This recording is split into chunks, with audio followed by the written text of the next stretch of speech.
नमस्कार विद्यार्थियों,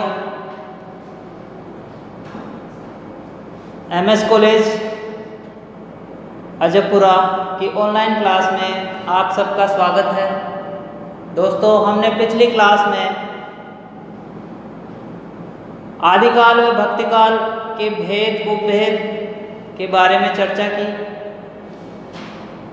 वह भक्तिकाल का भेद, निर्गुण शाखा व सगुण शाखा के बारे में भी हम चर्चा कर रहे हैं, जिनमें सगुण शाखा में राम भक्ति काव्यधारा का हमने अध्ययन कर लिया और आज हम पढ़ेंगे कृष्ण काव्य की विशेषताएं। उससे पहले कृष्ण काव्य का थोड़ा सा इतिहास हम जान लें। कृष्ण एक ऐसे ईश्वर हैं जिन्होंने इस संसार में प्रेम का प्रचार प्रसार किया, वह प्रेम को सर्वोपरि माना। आज भी हम प्रेम को सर्वोपरि मानकर उनकी पूजा आराधना करते हैं। प्राचीन काल में श्री कृष्ण को बढ़ावा देने का श्रेय वल्लभाचार्य जी को है, जिन्होंने अपने मत पुष्टि मार्ग का प्रचार प्रसार किया और उनके पुत्र विठल दास ने 1565 ईस्वी में एक संस्था बनाई, अष्टछाप।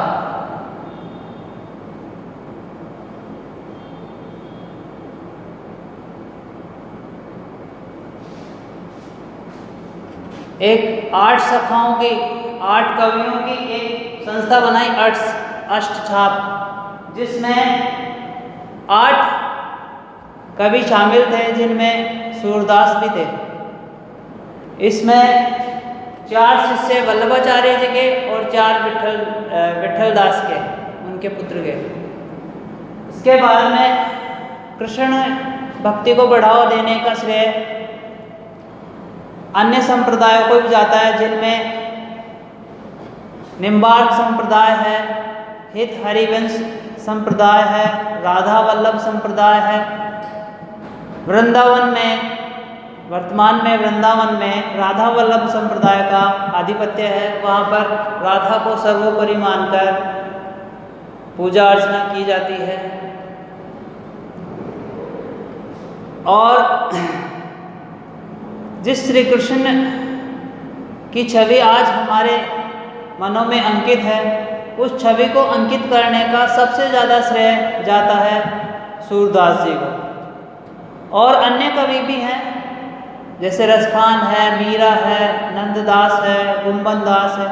इन सभी ने श्री कृष्ण की भक्ति का प्रचार प्रसार किया।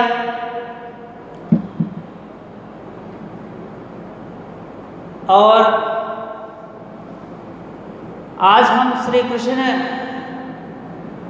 से पहले, जब भी श्री कृष्ण की छवि हमारे सामने आती है, तो एक मस्त मौला, हंसमुख, निश्चिंत रहने वाला, अपने कर्तव्य का पालन करने वाला, ऐसे ईश्वर की छवि हमारे सामने आती है।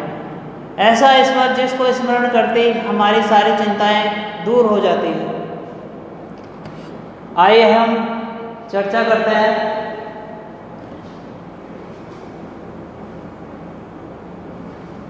कृष्ण काव्य की विशेषताओं के बारे में। सबसे पहले है कृष्ण का स्वरूप।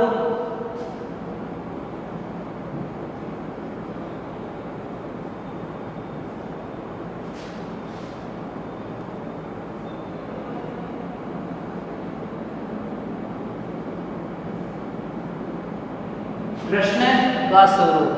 कृष्ण काव्य में कृष्ण के स्वरूप की व्याख्या की गई है।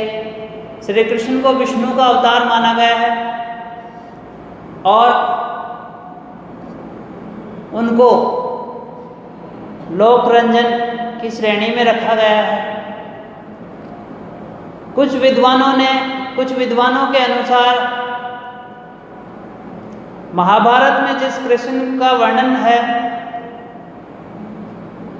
वे लोक रक्षक की श्रेणी में आते हैं, और पुराणों में जो श्री कृष्ण का वर्णन है वे लोकरंजन की श्रेणी में आते हैं। श्री कृष्ण को विष्णु का अवतार मानकर ही उनकी पूजा अर्चना की जाती है, और इस संसार का उद्धार करने के लिए, पापियों का नाश करने के लिए भगवान विष्णु ने श्री कृष्ण का अवतार लिया। इस प्रकार कृष्ण काव्य में कृष्ण का स्वरूप का वर्णन किया गया है। आगे हम चलते हैं कृष्ण लीला का वर्णन।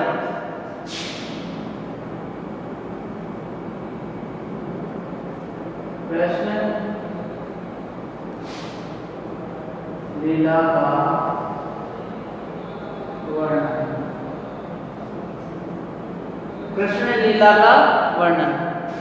कृष्ण काव्य में कृष्ण की विभिन्न लीलाओं का वर्णन किया गया है। सूरदास ने भी अपने पदों में श्री कृष्ण व माता यशोदा के चित्र अंकित किए हैं, और इसमें कृष्ण लीलाओं में हम स्थान दे सकते हैं वन मिलन है,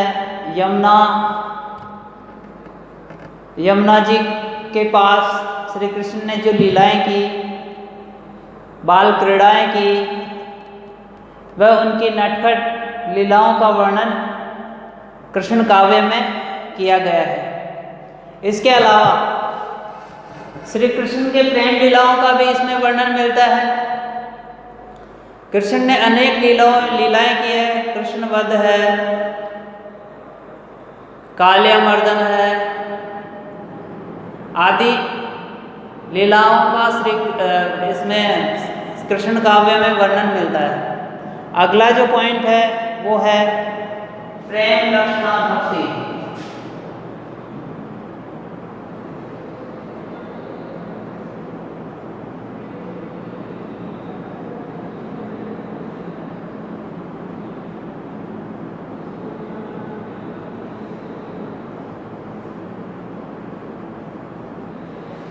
प्रेम लक्षणा भक्ति। श्री कृष्ण ने राधा से प्रेम किया, और उनकी लीलाओं का वर्णन कृष्ण काव्य में मिलता है। इसके अलावा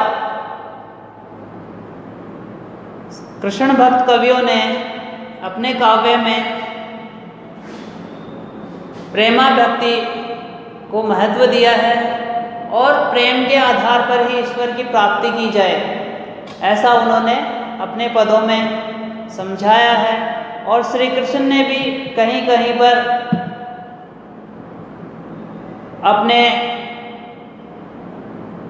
बातों में, अपनी अभिव्यक्ति में ये कहा है कि अगर मुझे प्राप्त करना चाहते हो तो प्रेम द्वारा मैं सहज ही प्राप्त हो जाऊंगा।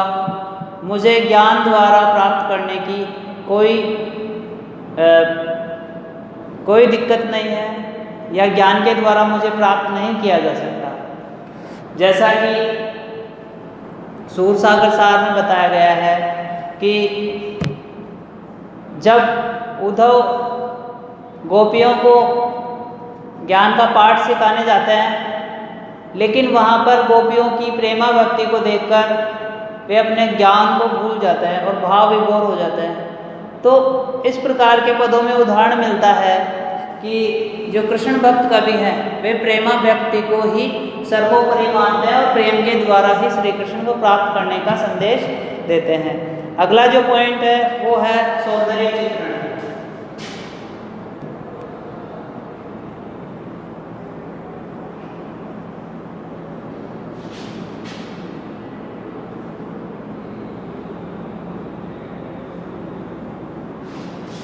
कृष्ण भक्त कवियों ने सौंदर्य का बहुत ही सूक्ष्म अवलोकन करके अपने काव्य में वर्णन किया है।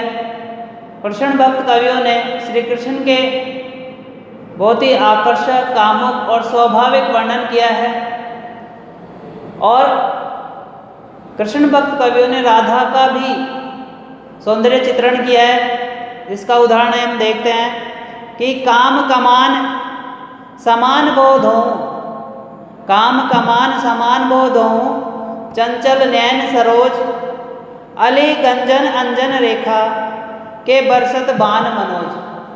कवियों ने कहा है कि राधा के जो दोनों बोहें हैं, आईब्रो, वो दोनों कमान के समान है। चंचल नैन सरोज, और उनके जो आँखें हैं वो चंचल कमल के समान हैं, कमल के समान बहुत ही चंचल हैं।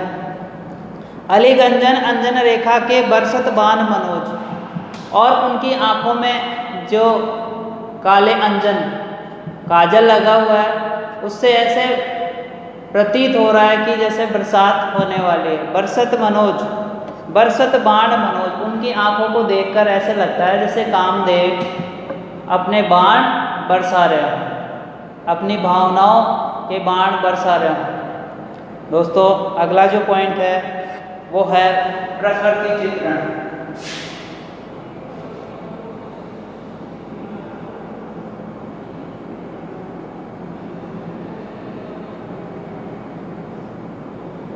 प्रकृति चित्रण। कृष्ण भक्त कवियों ने प्रकृति को महत्व दिया है, और श्री कृष्ण प्रकृति के प्रेमी थे। जहाँ जहाँ श्री कृष्ण गए वहाँ पर श्री कृष्ण की लीलाओं के चिन्ह अंकित हैं। उन्हीं को देखते हुए कृष्ण भक्त कवियों ने यमुना नदी है, कदम के वृक्ष है आदि श्री कृष्ण की लीलाओं में उनको महत्व दिया है।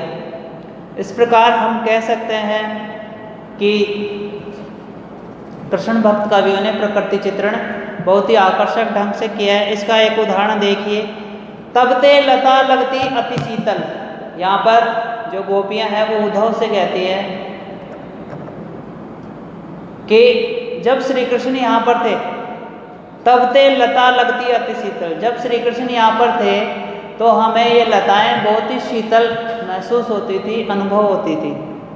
लेकिन अब भाई विषम ज्वाल की पुंजे, लेकिन जब श्री कृष्ण यहाँ पर नहीं है तो उनकी विरह अवस्था में डूबने की वजह से अब ये विषम बहुत ही कठिन ज्वाल की पुंजे, अर्थात अग्नि की ज्वालाएं महसूस हो रही है। कौन?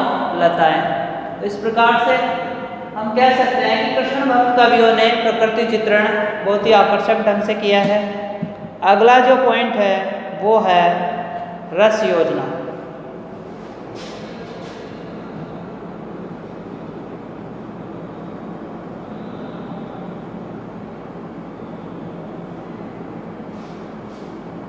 कृष्ण भक्त कवियों ने श्री कृष्ण को श्रृंगार का देवता मानकर श्रृंगार रस को सर्वोपरि माना है, और अपने काव्य में श्रृंगार रस से संबंधित पदों का निर्माण किया है। इसमें मूलतः श्री कृष्ण काव्य में मूलतः श्रृंगार रस को महत्व दिया है, और कहीं ना कहीं इसमें श्रृंगार के दो भेद हैं, संयोग व वियोग, दोनों के ही उदाहरण हमें देखने को मिलते हैं। श्री सूरदास जी के द्वारा रचित काव्य सूरसागर सार, उसमें गोपियों द्वारा विरह वर्णन किया है, जो भी श्रृंगार का ही एक भेद है, वियोग श्रृंगार। और इसमें कुछ कवि, कुछ विद्वान वात्सल्य व भक्ति को भी रस ही मानते हैं, लेकिन मूलतः 9 प्रकार के रस माने गए हैं, जिनमें से प्रमुख रूप से श्रृंगार रस का वर्णन किया है, और सूरदास ने अपने पदों में वात्सल्य रस को भी महत्व दिया है। आचार्य रामचंद्र शुक्ल ने सूरदास को वात्सल्य रस का सम्राट कहा है। दोस्तों, हम चर्चा कर लें कि जो 9 रस हैं वो कौन कौन से हैं। श्रृंगार, वीर, रौद्र, भय,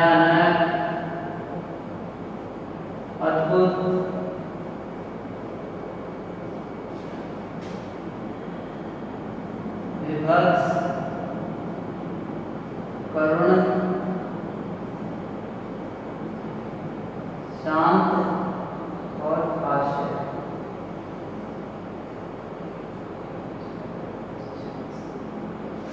ये 9 प्रकार के रस हिंदी साहित्य में माने गए हैं और इसमें कृष्ण काव्य में मूलतः श्रृंगार रस को ही महत्व दिया है।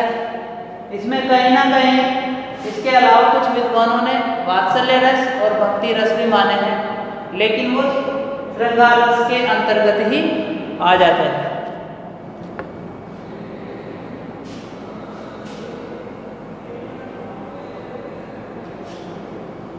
अगला जो पॉइंट है वो है रीति तत्व का समावेश।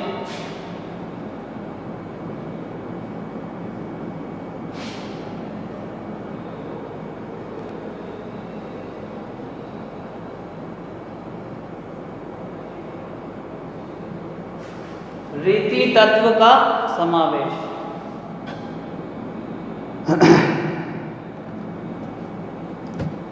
भक्ति काल में कृष्ण काव्य में कवियों ने काव्य शास्त्र को भी महत्व दिया और काव्य शास्त्र के नियमों का भी पालन किया। कुछ कवियों ने अलग से काव्य शास्त्र पर पुस्तकें लिखी और इससे कृष्ण काव्य से पहले राम भक्ति काव्य धारा में केशव दास ने भी काव्य शास्त्र को महत्व दिया और भक्ति काल में ही हम रीति काल का प्रारंभ मान सकते हैं। कुछ कवियों ने रीति से संबंधित ग्रंथ लिखे, लक्षण ग्रंथों की रचना की।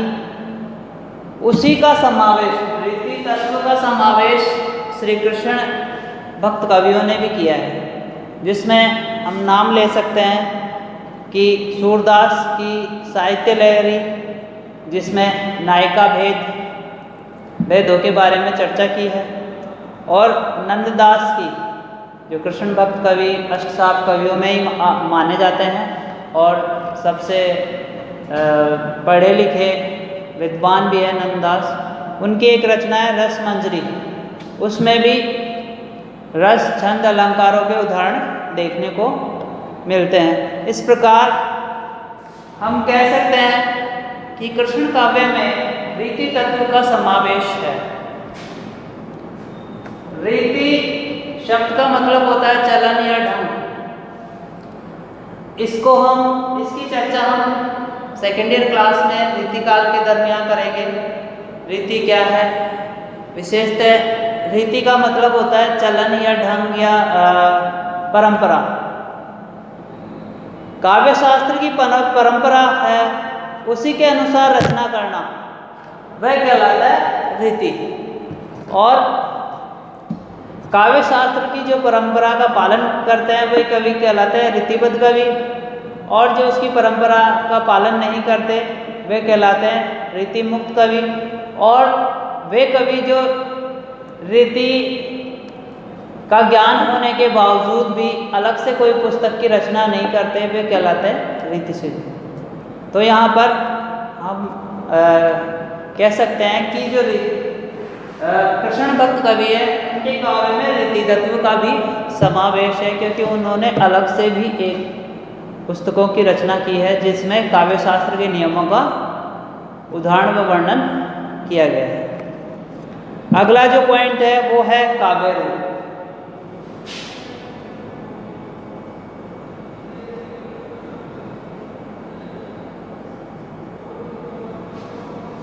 दोस्तों, राम भक्त कवियों ने प्रबंध काव्य को महत्व दिया, जबकि कृष्ण काव्य के कवियों ने मुक्तक काव्य को महत्व ज़्यादा दिया। कृष्ण काव्य धारा में मुक्तक काव्य की प्रधानता रही। कुछ प्रबंध काव्य भी हैं, जैसे भंवर गीत है, रास पंचाध्यायी है, सुदामा चरित्र, लेकिन फिर भी इस कृष्ण काव्य में मुक्तक काव्य को अधिक महत्व दिया गया है और कवियों ने मुक्तक काव्य से संबंधित ही रचना रची है। जैसे मीरा का काव्य मुक्तक काव्य की श्रेणी में आता है। बिहारी दास के जो दोहे हैं रहीमदास जी के दोहे हैं, वो भी मुक्तक काव्य की श्रेणी में ही आते हैं। इस प्रकार कृष्ण काव्य में मुक्तक काव्य की ज़्यादा प्रधानता रही है। अगला जो पॉइंट है वो है भाषा शैली।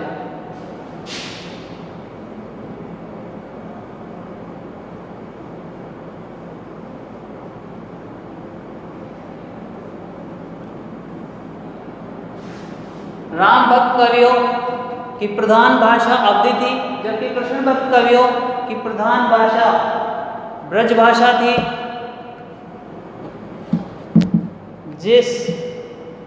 ब्रज भाषा थी और ब्रज भाषा का वर्चस्व आधुनिक काल के प्रारंभिक समय तक रहा। इस प्रकार हम कह सकते हैं कि जो ब्रज भाषा है वो बहुत ही मधुर, मीठी और श्री कृष्ण की लीलाओं का वर्णन करने के लिए सटीक रहती है, सटीक बैठती है। इस प्रकार इस काव्य में जिस भाषा का प्रयोग किया है उस भाषा को ब्रज भाषा कहा गया है, जो आगरा, वृंदावन, मथुरा के आसपास बोली जाती है। लेकिन इसका वर्चस्व अवधी भाषा से भी ज़्यादा रहा और आधुनिक काल के प्रारंभिक कवि जैसे भारतेंदु हरिश्चंद्र, अयोध्या सिंह उपाध्याय, इन्होंने भी प्रारंभिक तौर पर उर्दू में ही अपना लेखन ब्रज भाषा में ही अपना लेखन शुरू किया था। इस प्रकार हम कह सकते हैं कि कृष्ण काव्य की प्रमुख भाषा ब्रज भाषा थी। अगला जो पॉइंट है वो है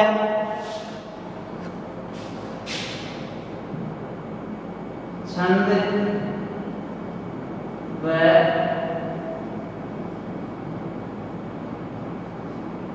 अलंकार योजना।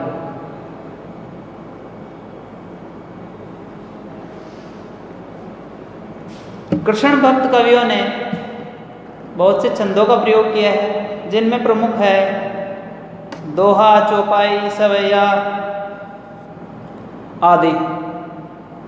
नंददास ने अपने काव्य रूप मंजरी तथा रास मंजरी में दोहा, चौपाई छंद में रचा है, जबकि रसखान के जो पद हैं वे सवैया छंदों में देखने को मिलते हैं।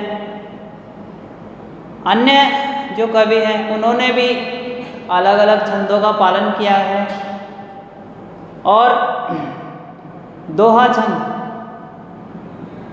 जैसे बिहारी दास है, वैसे तो रीतिकाल के हैं, लेकिन उनके काव्य में भी कृष्ण काव्य की झलक देखने को मिलती है। इस काल में दोहा छंदों का प्रयोग किया गया। और बात करें अलंकारों में तो इस काल के कवियों ने अनुप्रास, उपमा, यमक, श्लेष, विरोधाभास, अतिशयोक्ति आदि अलंकारों का वर्णन भी सहज और स्वाभाविक तौर पर किया है। मित्रों, ये कृष्ण काव्य की सामान्य विशेषताएं हैं, आप इनको अच्छे से पढ़ लीजिएगा। एग्जाम पॉइंट ऑफ व्यू से बहुत काम में आने वाली है, हो सकता है एग्जाम में आपको ये प्रश्न मिले। आज के लिए इतना ही, धन्यवाद। अगली क्लास में हम पढ़ेंगे